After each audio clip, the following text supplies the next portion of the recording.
नमस्कार दोस्तों, मैं प्रताप। बहुत स्वागत है आपका भोजपुरी बिहार चैनल में। माँ प्यार से उनके सिर पर हाथ फेरती थी, उन्हें आशीर्वाद देती थी। बेटा अपनी माँ के चरणों में ऐसे बैठता था जैसे चरणों में ही पूरा संसार हो।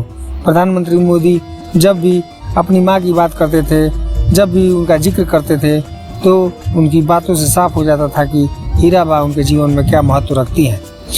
एक बेटे के तौर पर प्रधानमंत्री मोदी ने अपनी माँ के आखिरी वक्त तक उनके साथ रहे।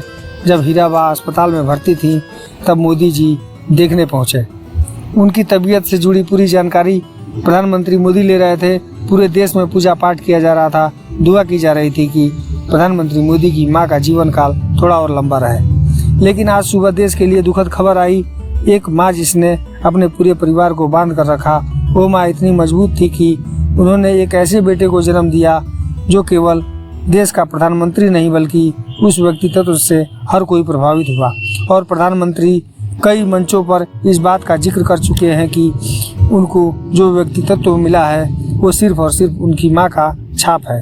हीराबा के निधन का खबर अत्यंत दुखद है। माँ एक पुत्र के प्रथम गुरु होती है।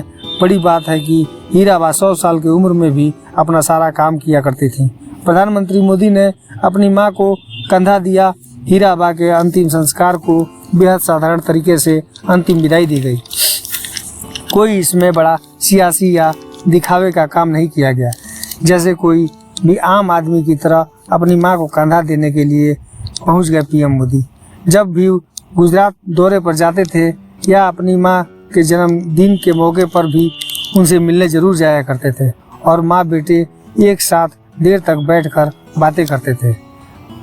माँ पीएम मोदी को अपने हाथ से मिठाई खिलाती थी और छोटे बच्चों की तरह कुछ पैसे जरूर दिया करती थी। कोटि कोटि नमन है ऐसी माँ को जिसने भारत को एक 9 रत्न के बराबर पुत्र दिया।